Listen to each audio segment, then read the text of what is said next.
Obrigado, Sr. Presidente. Senhoras e senhores deputados, cumprimento o Sr. Governador do Banco de Portugal, a Sra. Vice-Governadora do Banco de Portugal, respectivos colaboradores,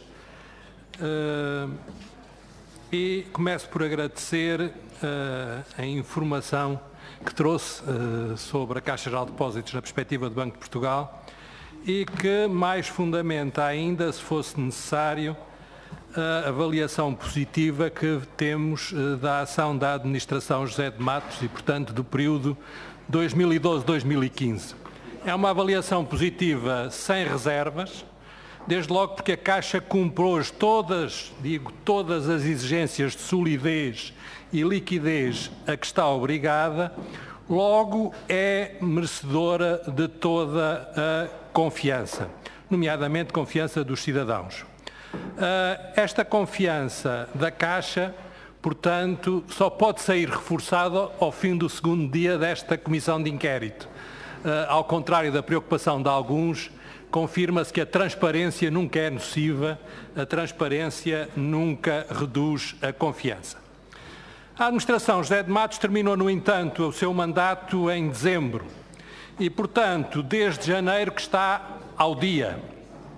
Acabou um mandato há 7 meses, na Comissão Executiva de 7 membros restam 4, citando a própria administração, a situação degrada-se dia a dia com pesadas consequências.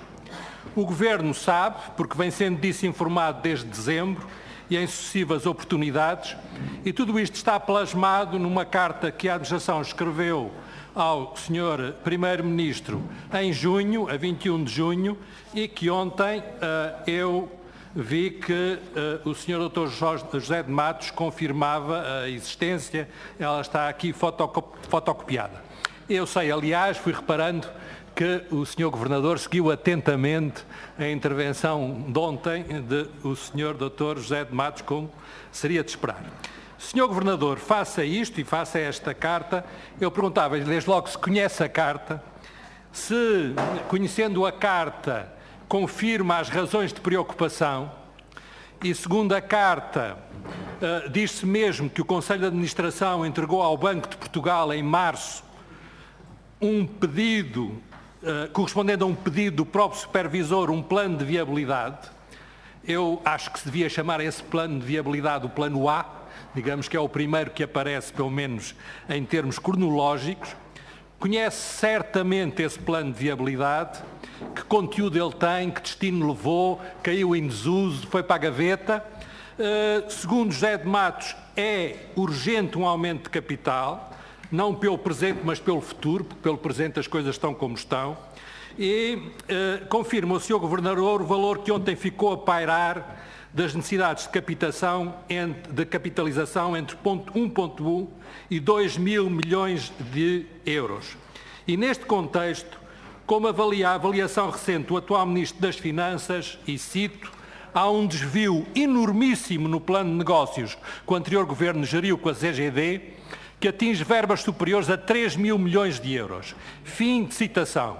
O que é que este desvio significa? Há contas maquilhadas da Caixa Geral de Depósitos. José de Matos assegurou que não existe. Se há este desvio, quem é que desviou? Sumiram-se, perderam-se 3 mil milhões e, admitindo que tudo isto é especulativo, o que o Sr. Ministro das Finanças não devia fazer, que consequências é que há destas abordagens especulativas para a credibilidade do sistema? Sr. Governador. Como sabe, eu estive muito atento à intervenção do Dr. José de Matos, pessoa por quem tenho muita consideração, e também estive atento ao facto de ele ter explicado claramente o que é que significava este valor e porque é que resultava este valor.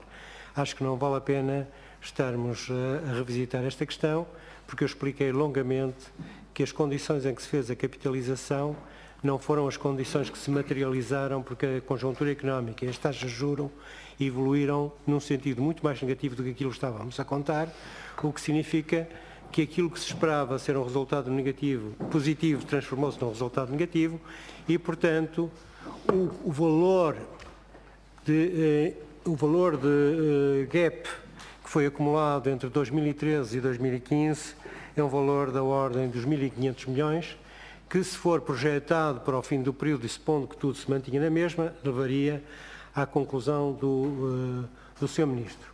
É preciso qualificar que não se trata de forma nenhuma de nada que exista no balanço que não seja sólido. Tudo está sólido no balanço, os rácios de capital estão respeitados, não há nenhuma insuficiência de capital. Há aqui um problema apenas de diferença entre aquilo que estava previsto e aquilo que sucedeu, e isto não afeta em nada a solidez da instituição. O Dr. José de Matos, aliás, explicou isto melhor até talvez do que eu, na forma pausada como deu a explicação, e eu considero que é importante essa forma de explicar.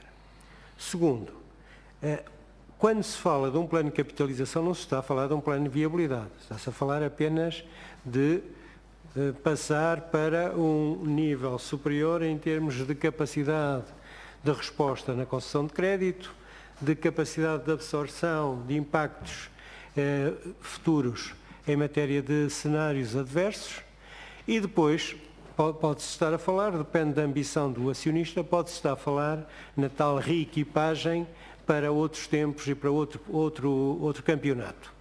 Eu dei a minha imagem da equipa de futebol. Quando eu inicio a temporada, posso jogar com a mesma equipa e posso continuar a lutar pelo mesmo lugar na tabela, ou posso ter a ambição e ter o dinheiro para colocar uma outra equipa e um outro treinador e ambicionar para um outro lugar na tabela. E aí é uma questão que cabe ao acionista saber se vale a pena o retorno, se justifica o investimento. É só isso que tem que fazer e, aliás, é isso que a DG Concorrência faz para verificar se seria uma decisão normal de um investidor privado. Portanto, o que é que eu digo com isto? Cuidado na análise de números. Há necessidades de capital que decorrem não de uma falta de capital no presente, porque a Caixa está capitalizada no presente, decorrem de maiores exigências do regulador no futuro. Há necessidades de capital que resultam do facto de um banco ser hoje chamado, coisa que não acontecia no passado, a ter capital para fazer face a tempos adversos, ter uma almofada de capital. Os tempos adversos, quando se parte da situação em que estamos hoje, são obviamente muitíssimo adversos, porque taxas de juros e crescimento estamos ainda longe de ter recuperado a normalidade e, portanto, este cenário de stress test, que é um cenário para a prova de resiliência, obviamente exige uma almofada. Em cima disso, o desafio tecnológico, em cima disso a necessidade de reduzir o número de estabelecimentos, o número de agências, em cima disso a necessidade de deslocar recursos humanos de umas áreas para as outras, de refrescar ou reequipar-se em termos de recursos humanos, a necessidade de reduzir o número de efetivos, mas aí é uma questão de estratégia, é uma questão de visão.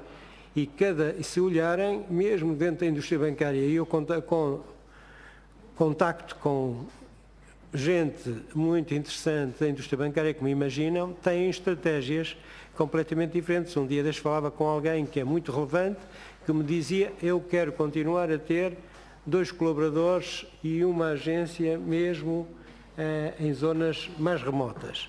E outro que diz: não, eu quero ter uma banca completamente eletrónica porque esse é o futuro.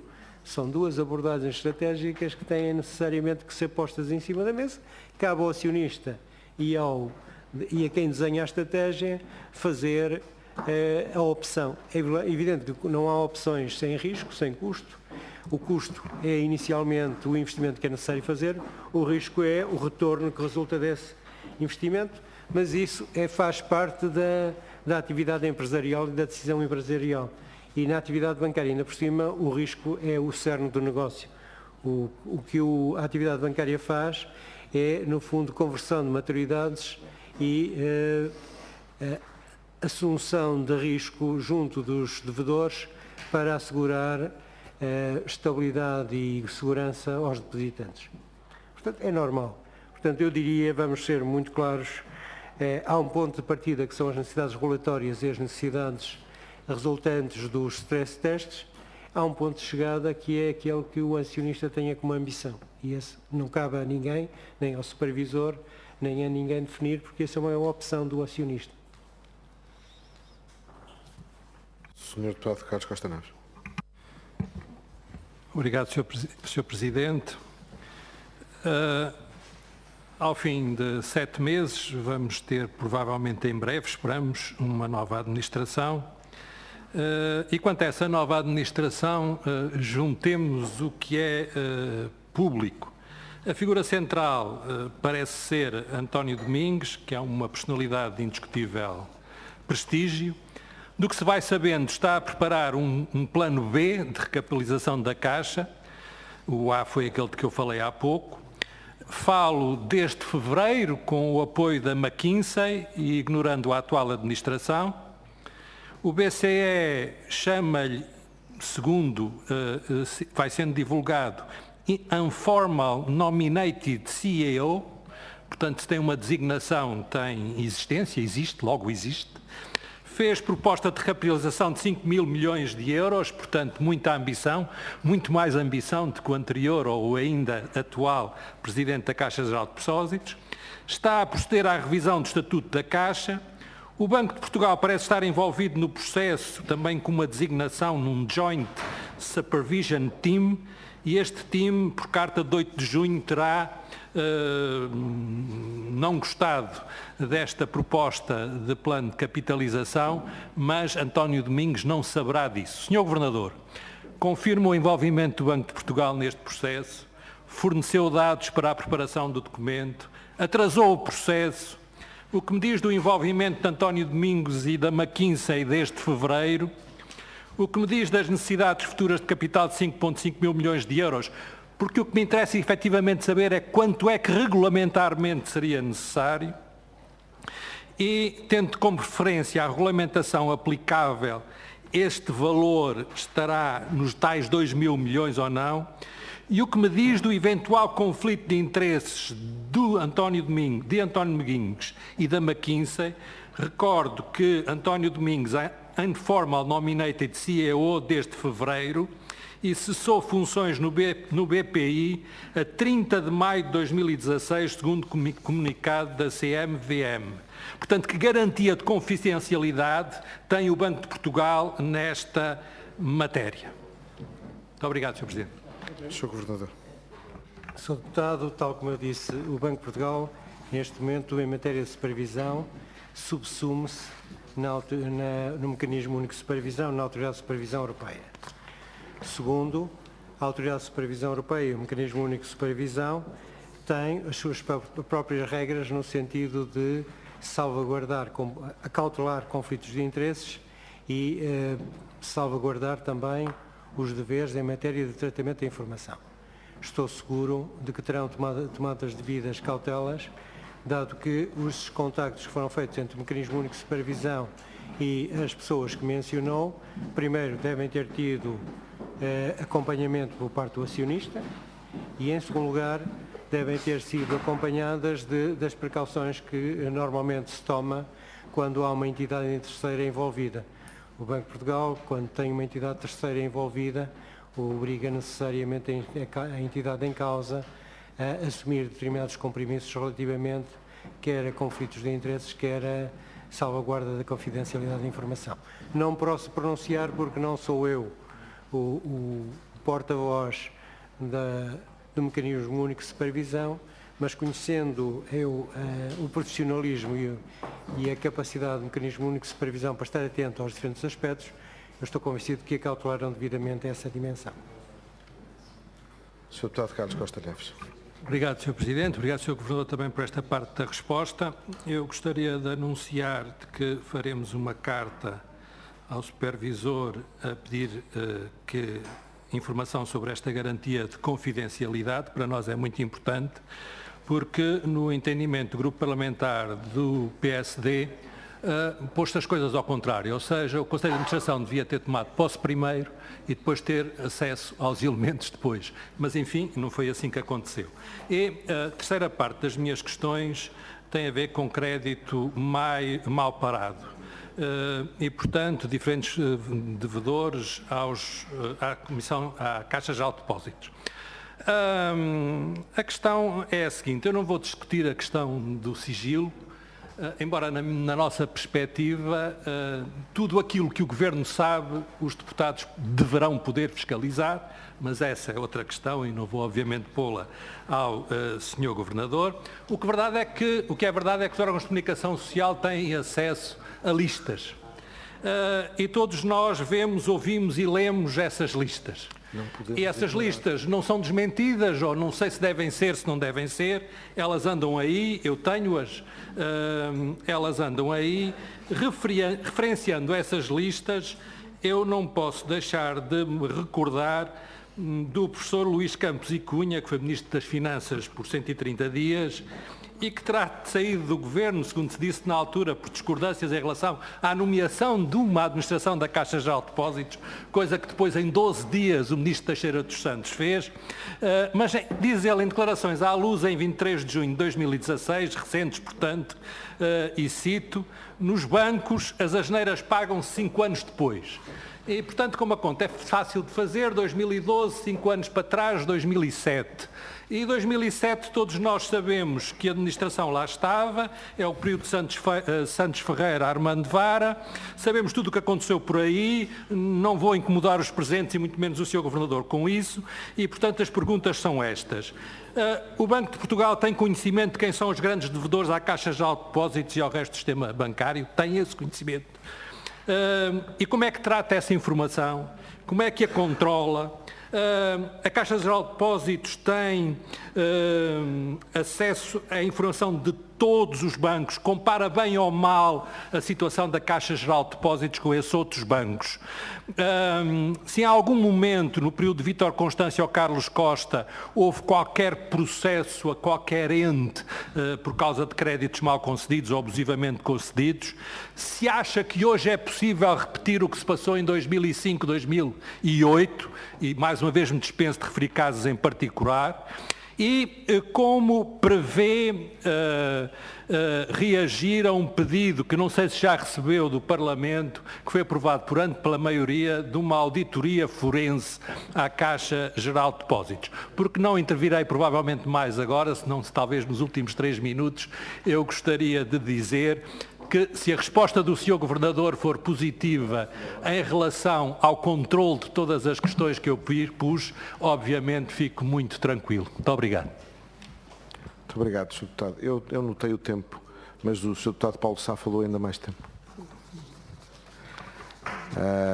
Passamos então à segunda ronda. Desculpe, Sr. Governador.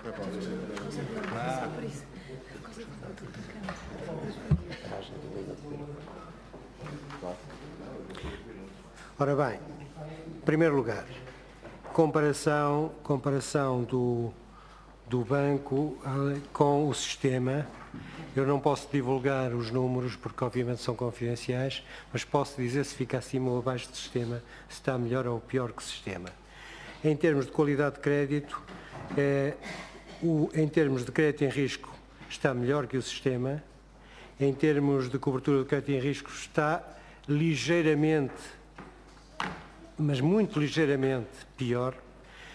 Em termos de rendibilidade, não é possível comparar porque, como imaginam, há instituições muito diferentes no sistema e nós sabemos que a Caixa Geral de Depósitos está ainda numa fase de absorção de perdas e há instituições, nomeadamente uma delas, que acaba de apresentar resultados hoje, que está noutro ciclo e, portanto, tem resultados positivos, e uma segunda que tem uma operação no exterior, que tem resultados positivos e que influencia o total do sistema. Em termos de solvência, cumpre as regras. Gostaria só de lembrar o seguinte: hoje os rácios não são comparáveis, eles só são comparáveis com aquilo que é exigido pelo supervisor. Porquê? Porque o que é exigido a cada banco depende do risco que esse banco tem. O que significa que se tiver um banco com 13 e tiver uma exigência para esse banco de 13, esse banco está exatamente em linha com o exigido. E se tiver um banco com 10, a quem se exige 8,5, esse banco tem uma folga de 1,5. A leitura mecânica é dizer que quem tem 13 está melhor que 10. Não. Por acaso, neste caso, quem tem 10 está melhor que quem tem 13, porque tem uma folga de 1,5 relativamente àquilo que é o mínimo exigido. Porquê? porque a avaliação de risco, neste momento, é uma avaliação de risco que não é mecânica, não resulta da aplicação de um critério mecânico, entra em consideração com elementos adicionais de risco, quer qualitativos, quer de composição de carteira. E, portanto, o supervisor diz, está tudo bem, mas, por exemplo, há uma insuficiência do modelo de governo. Uma insuficiência do modelo de governo que pode penalizar a instituição e, portanto, vamos exigir um capital adicional. Está tudo bem, mas há uma concentração geográfica. E, embora o risco, aplicando os ponderadores, dê aquele valor, depois há um problema de concentração geográfica que tem que ser, eu diria que tem um add-on, tem uma penalização adicional.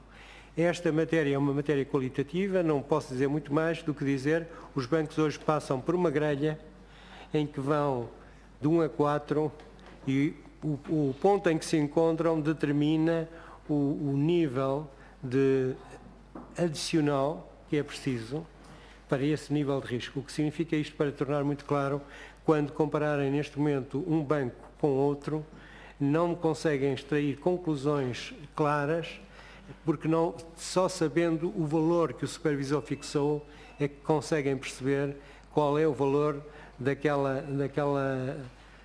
métrica.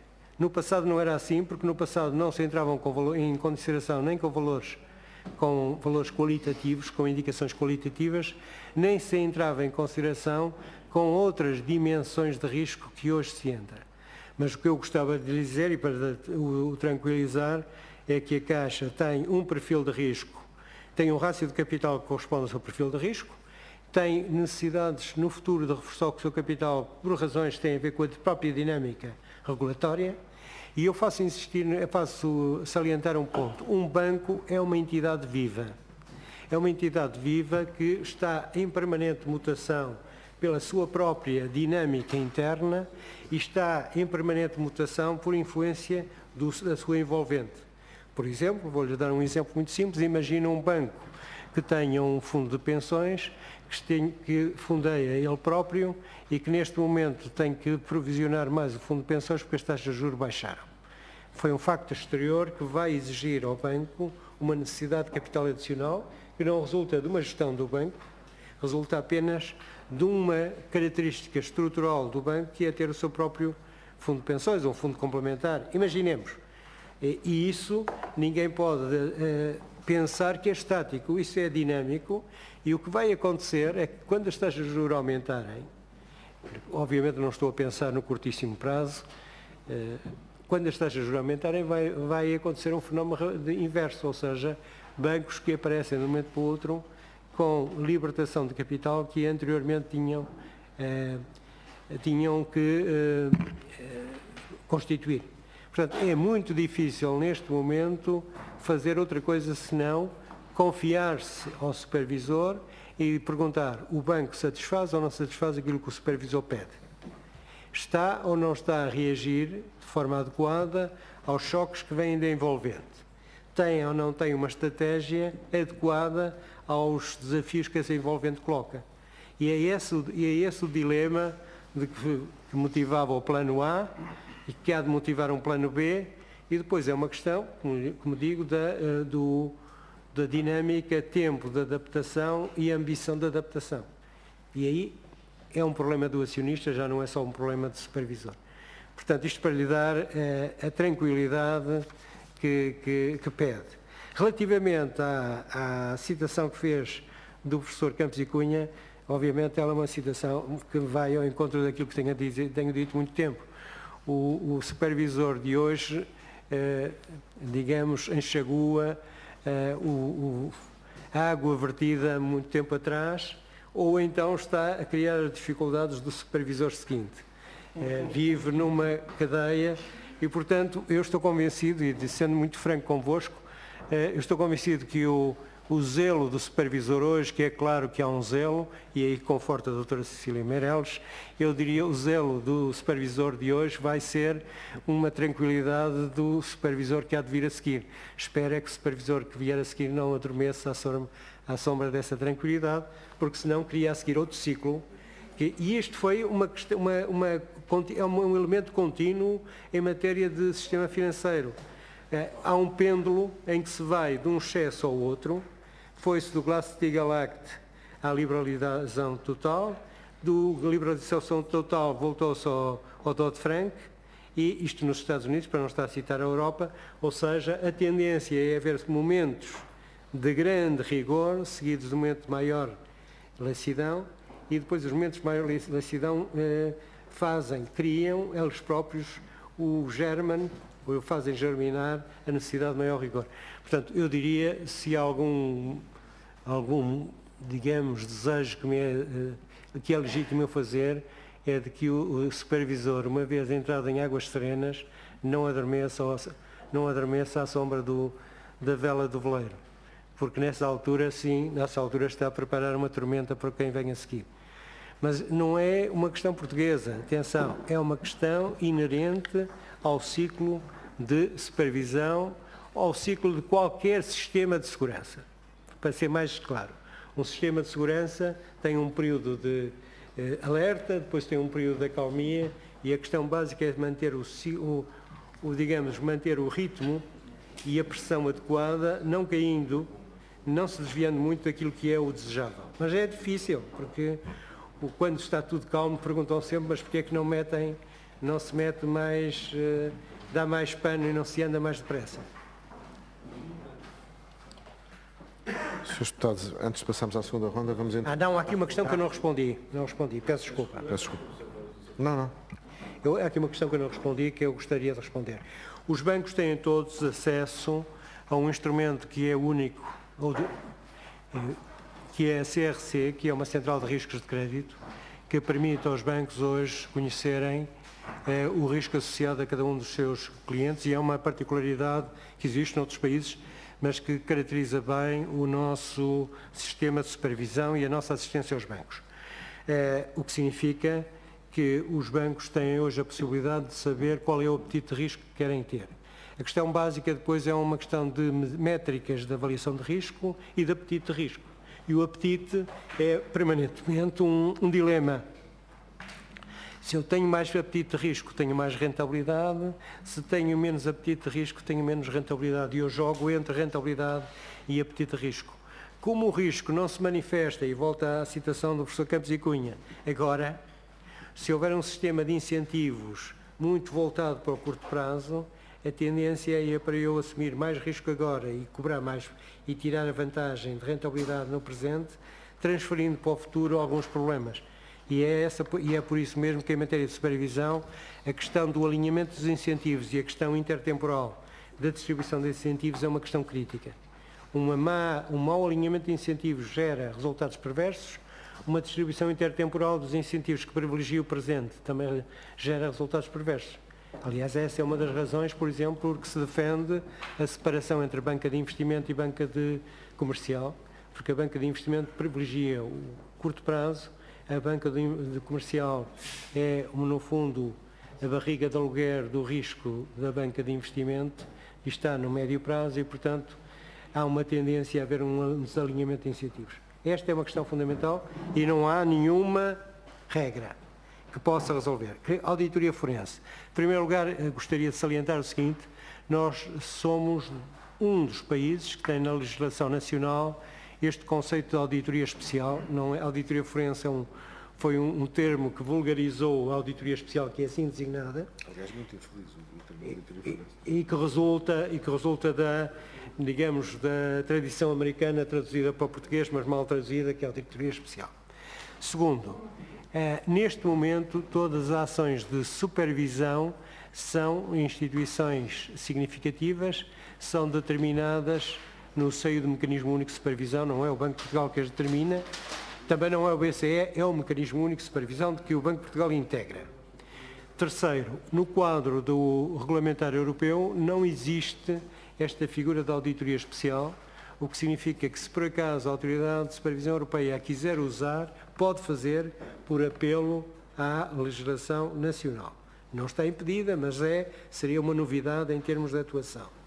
Por último, não cabe ao Banco de Portugal solicitar ou determinar, cabe à Autoridade de Supervisão Europeia avaliar da necessidade, da oportunidade dessa auditoria especial. Gostaria de salientar, no entanto, que o acionista tem sempre a possibilidade, enquanto acionista em qualquer empresa, relativamente à entidade que é acionista, através da Assembleia Geral, mas eu estou ao lado de um ilustre jurista, mas tem sempre a possibilidade de pedir, no sentido de defender os seus interesses, uma auditoria à empresa de que é participante. E, portanto, essa é uma questão que se coloca. Não pode, eu percebo a intenção subjacente a esta questão, mas gostaria de salientar qual é o enquadramento. Gostaria ainda de salientar um outro enquadramento, é que a auditoria especial na legislação nacional, como digo, não é uma figura comum a outras legislações, tem como motivação factos que resultaram de auditorias anteriores. Não é porque senão estamos apenas no campo de uma auditoria normal. Uma auditoria especial só se justifica se por acaso há irregularidades ou de procedimento ou decisão que justificam que se faça, depois se peça a uma entidade externa que faça uma avaliação independente da questão. O que significa que é um instrumento muito específico que foi usado em condições muito particulares, mas não é, digamos, não é uma peça da caixa de ferramentas que se utilize facilmente. É preciso saber qual é o problema e que o problema exige necessariamente a utilização e a sua mobilização exige, obviamente, que o supervisor esteja disponível, e já não somos nós, disponível para a fazer acionar e haja justificação para isso. Muito obrigado, Sr. Governador. Antes de passarmos então à segunda volta, vamos interromper os trabalhos por 2 minutos.